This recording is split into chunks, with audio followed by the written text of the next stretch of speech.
a great turnout with certain things. You're not always going to know exactly what's going to happen once you start enacting a plan or enacting a strategy.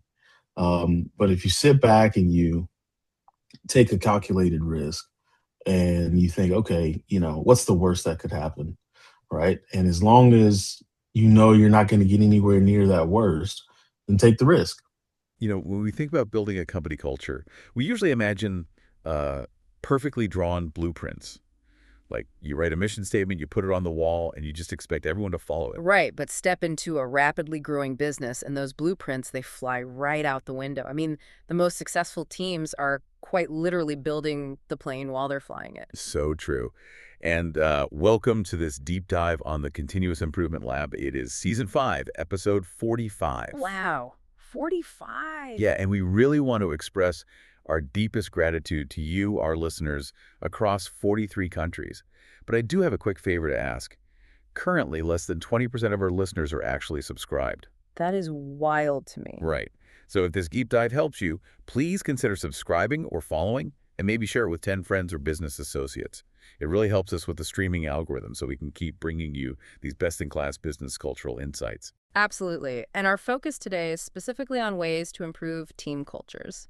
Which, by the way, this deep dive perfectly complements the business playbooks Shift Happens, How to Lead with Purpose and Discipline Every Day, and Culture by Design, Power by Discipline, Volumes 1 and 2. Oh, and you can pre-order volume 3 now, right? Yes, exactly. Volume 3 is up for pre-order. All 4 books are available at Amazon and other online bookstores, basically everywhere: US, UK, Canada, Europe, Japan, and Australia. The Awesome. partners making this deep dive possible. Right. First up is Crunch Time Gourmet Popcorn and Apples, this sweet little gem out of Bridgeport, West Virginia. They're producing gourmet treats daily, and the heart of it all is their homemade caramel. Oh, it is so good. Crafted in small batches from a closely guarded, one-of-a-kind recipe. Exactly. If you want a flavor that hits, start with their caramel apples, like apple pie. It's a fresh Granny Smith dipped in homemade caramel covered in premium white chocolate and finished with cinnamon sugar. Sounds amazing. Yeah. And they also support fundraising and food truck bookings through their contact page. Just visit crunchtimewv.com and treat yourself the right way. Today's resource spotlight is LinkedIn, the platform where the decision makers actually are. Follow him on LinkedIn at www.linkedin.com with Miller Johnson and send him a note with the word systems so he knows you came from the show. Yep, that's systems. And finally, today's show is powered by Fundrise, the online platform opening the door to alternative assets. Their innovation fund, ticker VCX, lets you invest in high-growth private tech companies like AI and data before they go public. Visit fundrise.com/VCX to start building for the long term. Hey, Demetrick, how you doing today? I'm doing pretty well in there, and thank you for inviting me, man. It feels good to be on the show. Yeah, for our listeners of both my podcasts, this the gentleman who really got me into wanting to do a podcast. We've known each other for a while, and he really encouraged me over a year ago to start to launch this network. So thank him for the 5 seasons of me doing this in and out to be able to have the best of the best on the podcast, and obviously he's one of the best. So it's an honor to have him on the podcast. So let's talk a little bit about your background, Demetric. You start off as a math teacher, end up as a CEO, growing a small business from $8 million up to a $20 million venture. Walk us through that journey. Man, so my journey is one that, is kind of it's got a theme throughout, one of like high risk, high reward, right? Like I don't really know what's gonna happen, but I know worst case scenario is gonna be better than where I land, right? So Right. I left school and I wanted to go into education for all the right reasons, right? But that didn't last too long. I quickly realized that system is yeah, everybody knows. I don't need to expand on the U.S. education system. It's got some gaps. Let's just say that. Right. And I fell into consulting because I went to my cousin's wedding and she was getting married to this guy who was a management consultant. And I woke up the liquid courage to steal the microphone from the DJ, and I started DJing the whole reception. Uh, like I said, risk, right? It's like Right. calculated risk. I was like, well, this guy's not doing his job, so somebody might as well move this crowd. So I picked up the mic and I started moving the crowd. And then, my cousin-in-law, now cousin-in-law, he took the mic from me. He was like, "Hey, man, I pay good money for this DJ. You gotta let him do his job." So I said, "Well, he wasn't doing his job." So then I got to talking with my cousin-in-law. And he said, "Hey, do you like teaching? Do you like teaching math to teenagers?" I was like, "At this point, no, I do not." Mm, And he said, "Well, would you like teaching math to adults?" And I was like, "Will it, what's the pay look like? It's got to be better than a teacher." right, right. He was like, "Yeah, it's a little bit better." I'm a management consultant, and he told me about what he did, and he told me about how to do it. Gave me this long list of books to read. The first of which being The Goal, which I read. It was funny. I read that book like a decade ago, and I'm just now applying it a decade later into my career. Um, Gave me a bunch of books to read, told me to get a green belt and Lean Six Sigma, get a green belt there. Hmm. So did that, and then I got hired on as a consultant. How I got from consultant to COO, he told me, have a 5-year plan to do something, better than being a management consultant. Have a 5-year plan to move out and get some different experience under your belt. Right. Uh, so I made my 5-year plan and I started consulting in 2015, and then I became a COO in 2020. So wow, yeah. Now that I think about it, I almost hit that 5-year plan right on the dot. Hmm. Um, did a short stint in small business consulting.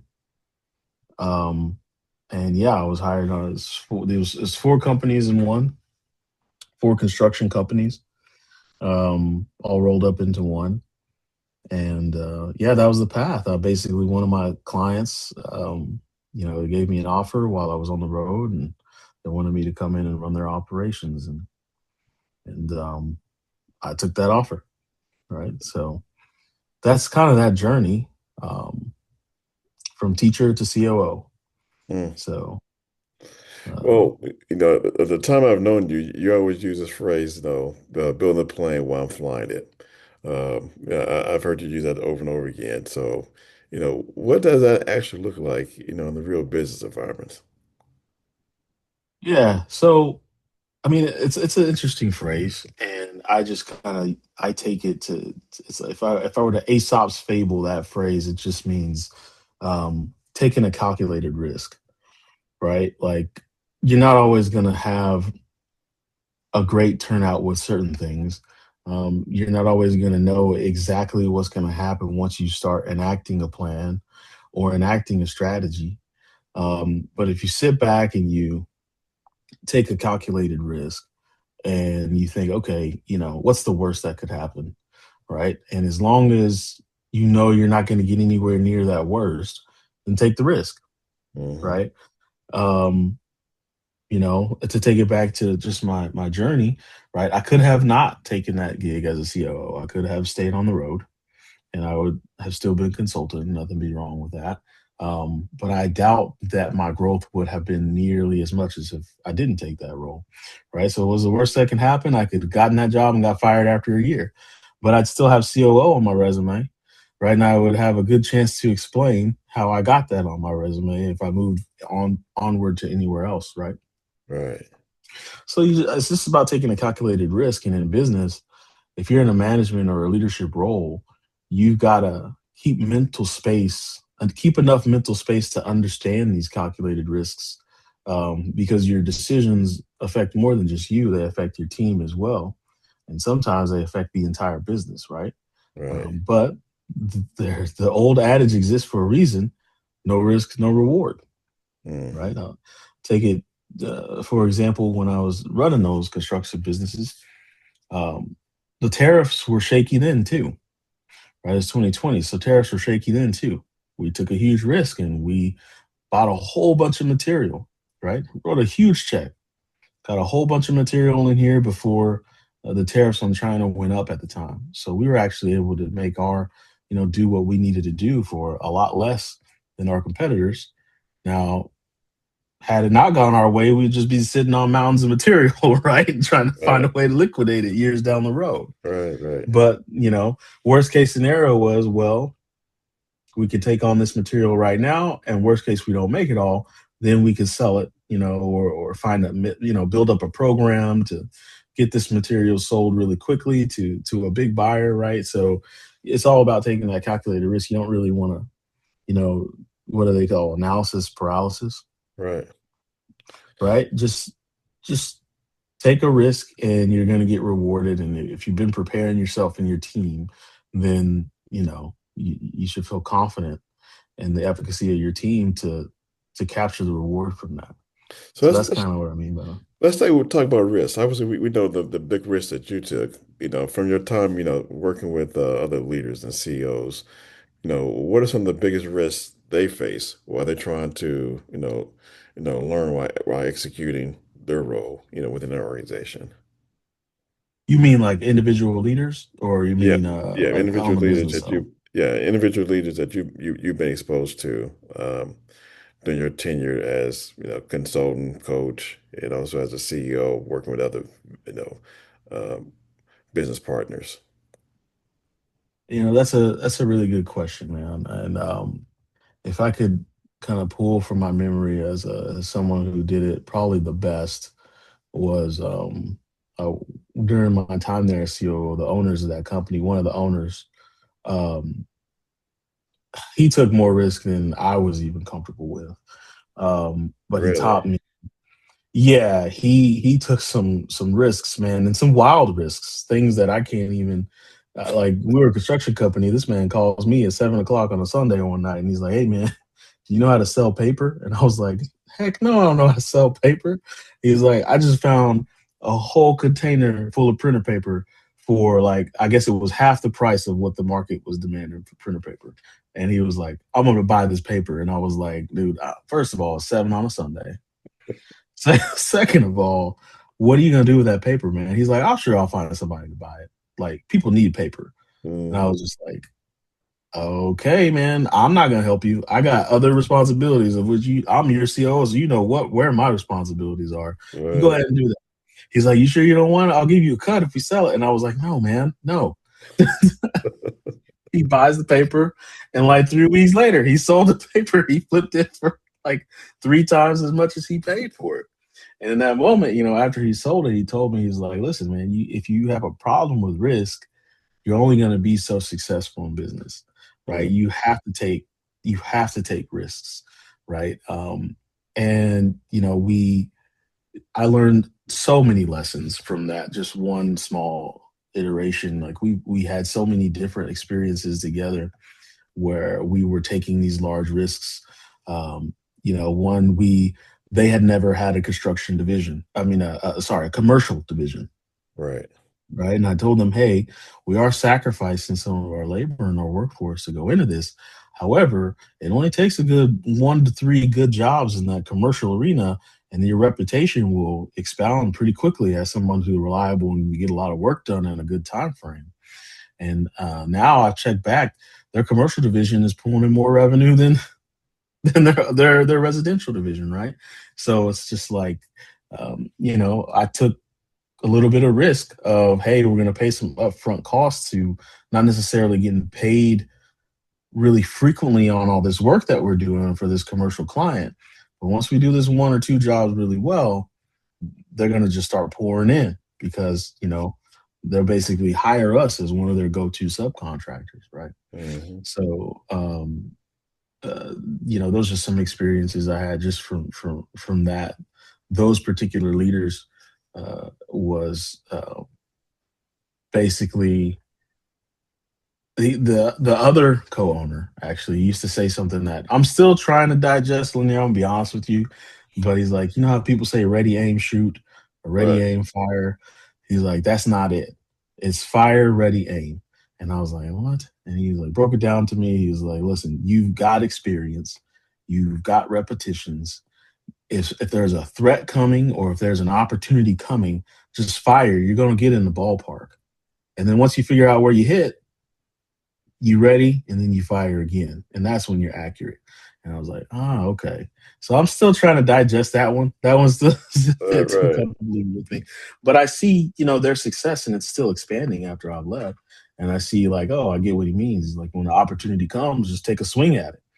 And you're gonna get in the ballpark of right because the opportunity wouldn't have been brought to you, if it wasn't supposed to have been brought to you, right? So you know, take a shot.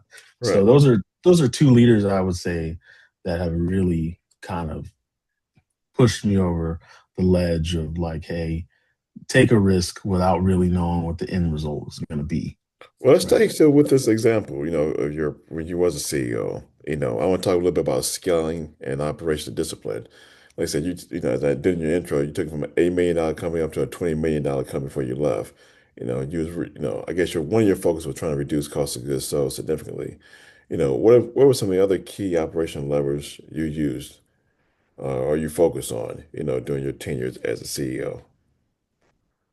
Yeah, so one of the main ones was process discipline, and especially process discipline all the way from the actual sale to getting a job and working I guess conventionally you'd say getting a work order going, right? Getting the actual goods produced.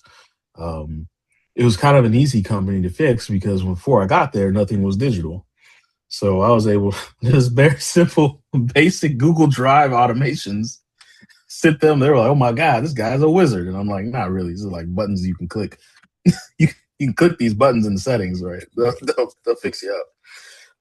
But so just some automations to take them from doing everything on paper and scanning and printing the PDF and sending to a client and waiting for them to mark it up and send it back. I was like, man, you guys are really living in the past. Like you might as well be faxing things.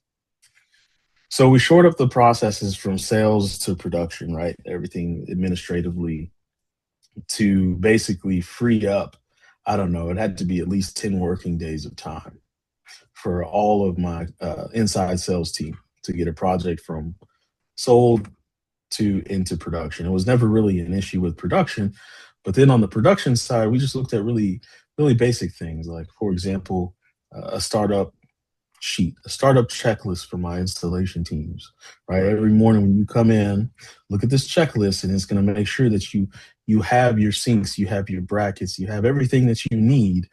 Because if you have to come back to this shop, we just paid 2.2 times more for this job than we should have. Mm. Right, so we basically didn't make any profit. Right, so basically break down those startup checklists. We also looked at when it comes to Lean Six Sigma, making sure that we had one piece flow throughout the factory, right? And it's going to start being made in one, I think at that time it was started being made in the southwest wing and it would end in the northeast, right? So nothing was crossing paths and forklifts weren't crossing paths. We get a little bit more time there as well as safety, right? That's not even to talk about is monumentally more safe. Um, Other thing was just manual construction of these countertops. We looked at it for a long time. We were able to bring in more automated, robotics, CNCs, right? Automated machines to do more of the manual work, right? So, that pays for itself in spades whenever you got the machines doing most of the work. And really, it's just people doing the lifting and adjusting, and the machines can continue, right? It's really easy to make your cycle times. It's really easy to build tact. Tact. It's always a hard word for me to say, right? When you have those less manual, cycles. Um, I mean, there were a lot of improvements. We did installation, right? So if for those of you out there that are listening and you're running a business where you do deliveries or you do installation, well, in an 8 hour day, you only get 4.5 hours of productivity, and you get 3.5 hours of on the road, and then that's it. That's it. That's just the way the numbers shake out, right? And that's even if you're local and have if you're lucky enough to only do things locally, and you've got a huge fleet out there. Even your best fleets, they're only getting about 4.5 hours of actual productivity going, right? I'm not on the commercial side. Commercial is actually a little bit better, but for the residential side, right? So we were able to map out different, sectors in that area that we lived in, and create like a delivery pattern so that all the customers were satisfied, right? Because we make mistakes, we drop stuff, break stuff, might have to go back out and fix some cabinetry, whatever it may be. Mistakes happen, but being able to come up with a schedule pattern so that that customer is satisfied no longer than maybe a week to 10 days after we do make a mistake, right? That's what's pretty good in that industry. um, so um, let's see, all these improvements that we made. Automated invoicing, that was Right. another good one. So basically killed all invoicing lag whenever a job was performed. And oh, we did a complete ERP installation, right? So we went from my little Google automations with uh, flow automation software like Zapier and um, if this then that, and we went into a full ERP. And when we got to that ERP, we were able to kill the invoicing lag from 1 to 3 days to basically the day of installation. We're sending out that invoice, right? And everybody listening now knows how important those 1 to 3 days of getting paid can be Right.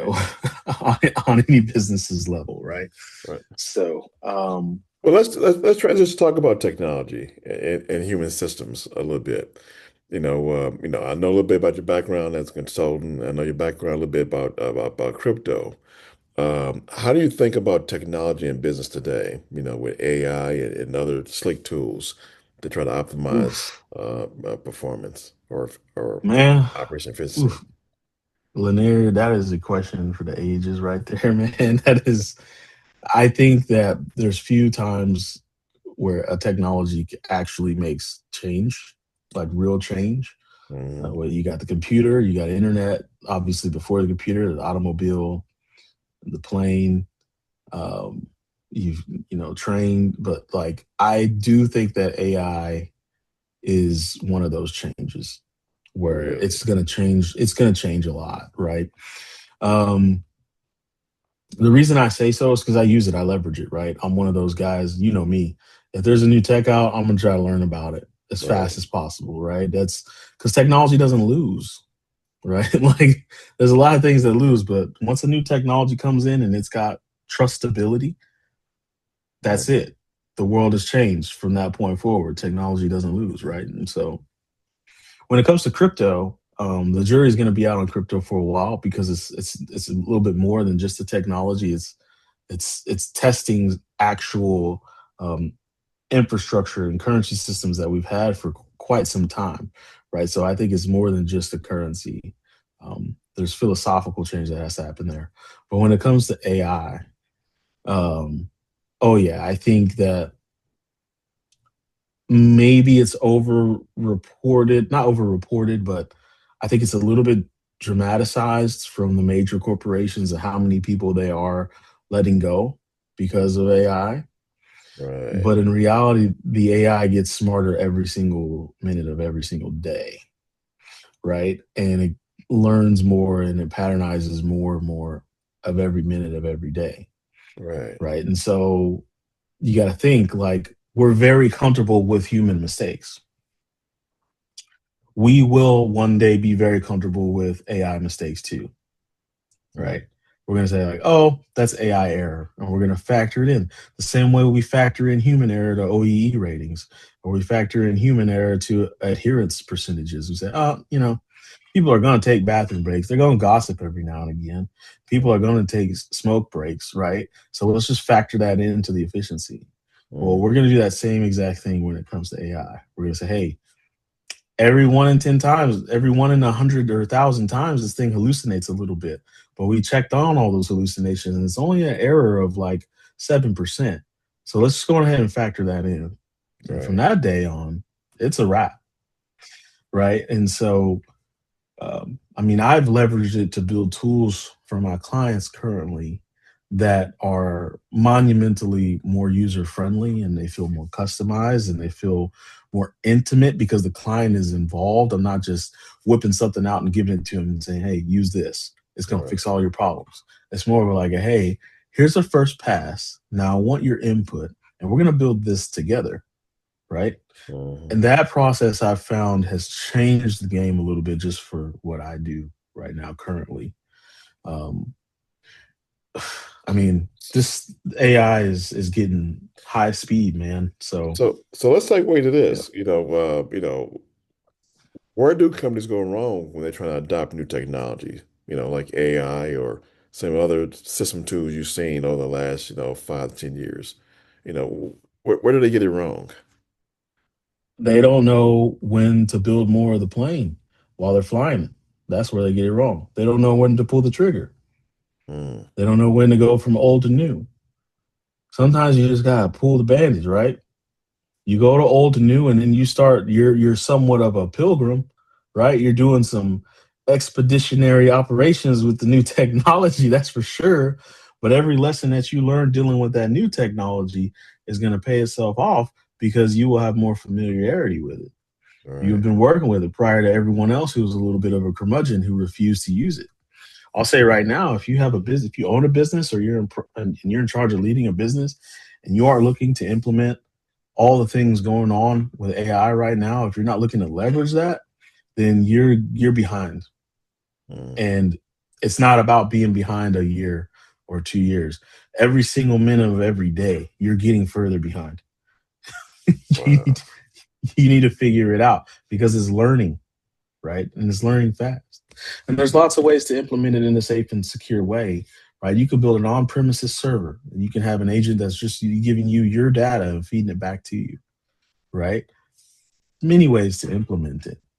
Um, you just don't be scared, right? Like technology wins. We know that. There's lots of technologies that fail, right?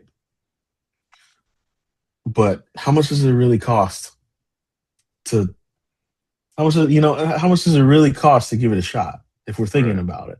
Like Right. Right. looking back at all the looking back at all the tech that's failed, right? Do we think it cost that much back in the day? Let's say late 90s, early 2000s to get everybody a computer with a DVD player. It didn't cost that much, right? Right? Like if we're looking forward to right now, is it really costing companies that much to convert to some sort of protected cloud system so that more of their field operations and sales and marketing operations that need to take place out in the real world can have data at their fingertips, right? What's the real cost? Is it that much? I don't think it's that much. I Right. think people just get a little fearful of like, oh, but what about my data migrations, and what about the level of expertise of my team, and what about those are questions for you as a leader to have answers to, right? Mm, mm. That's where I see it. Well, So I got one more question before we move to wrapping up a little bit. What advice would you give someone stepping into a leadership role today? Um, Maybe fresh out of business school, or they could be transitioned from one career to a new career, but they take on a new leadership role. What can advice it would you give be them? like can it be like advice that my grandma gave me? Can it be that simple? Sure. Can it be simple advice? All right. So I got to preface this with saying my grandma is the smartest person that you'd never think. And she says some of the most wise things. What she said to me at a very young age, and I think everybody's probably heard this, right? But um, you got two ears and one mouth, right? So you listen twice as much as you speak. That's it. As a Mm, good leader, um, first of all, if you're going to be a good leader, you have to have known how to be a good follower. So I think a lot of people put a lot of weight on being, a great leader before they go through the merit gaining process of being a good follower, right? And that's hard to do, especially if you're a young guy. I was a young person. I had a big ego. Ain't nobody gonna tell me what to do. I know what to do. I read the books, mm, right? And you can't think like that, right? Being a great leader is just listening very intently, which I know is extremely difficult to do.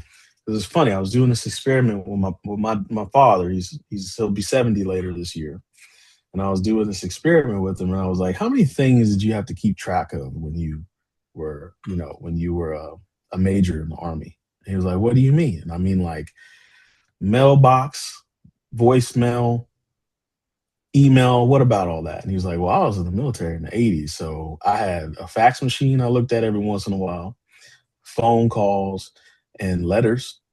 And I was like, okay, so that's three things. All right, now let me relate that to the world that I'm living in, Dad. I got Teams inbox, I got an email inbox. All right, that's two right there. I got phone messages, that's one Mm, right there. I have text messages, that's mm, another right there. I have portals that I have to check. If anybody went to the portal and left me a message, I got to make sure that's good, and I got to make sure that's pushing to my inbox because sometimes that might flip out. And I got right. to reconnect it or re-authenticate it or whatever needs to happen because somebody decided to change a semicolon in their code. So now I got to check that, right? I got, let me see, I got four different inboxes to check actually. And I started just rattling it off. And he was like, oh, wow. Yeah, this is a lot different. And I was like, yeah, times have changed, right? So the reason why I'm even saying this is as a leader, you're going to be getting all kinds of information from your team from all kinds of directions at all times. It's no longer a right. Part of your job is building the correct funnel so that that information can get to you in an actionable way. The other part of your job is listening intently, right? And when you really listen to your people, they will tell you exactly what needs to happen. And that will happen 9 out of 10 times. That other 1 out of 10 is why you make the big bucks. Mm, mm. So, Demetrick, where can people find more about your experience, your background, and the things that you're working on? And I'll put that link down Uh, in the show notes. Thanks for asking, man. So I say currently, I the businesses that I own, I have two businesses. I have a real estate businesses, which they probably don't want to know anything about, and I also have a crypto consultancy where you can go to petty-ferguson.com to see the kind of content that we create. Currently, one of our clients is Northwestern Mutual. So that was a big one. Really glad of that. But what I do and what my colleagues do is we educate small to medium sized businesses on how to interact with crypto, how to store it on your balance sheet, how to collect it with a point of sale system if you want to do that, how to leverage it as an asset, right? One thing we didn't discuss, I've been in crypto since about 2012. So the podcast started in 2015, mine in 2012. So yeah, I'm just kind of leveraging that knowledge to enhance or grow the trustability of crypto because right now I don't think it has the best reputation. I'll Right. venture to gain a lot of people don't think too highly of crypto and what it has to offer the world. So I'm just a living example of one of those guys who you're never going to read about in a book because I didn't make $5 million in the afternoon betting on elephant coin, right? Or I didn't lose my life savings and all my family's life savings because I also bet on giraffe coin at the same time and I lost that, right? Right. I'm just a person that's in the middle and has used this asset to help my life and to help my professional career as well. I would not be, I could not talk as easily as I do had I not interviewed about 500 people, Mm. right? So, so that's what I do. Pettyferguson.com. You can check that out. Gotcha, gotcha. And like I said, we end every episode with a question, and we'll close on your answer. So here's your question: if someone was trying to grow quicker in their career or business, what mindset should they adopt? High energy and curiosity. That's what you need to do. You need to ask about 3 times as many questions as you answer on a daily basis. And you need to take your findings from that and you need to apply it almost immediately. If you can't apply it directly, you need to find a way to apply it indirectly. That's all.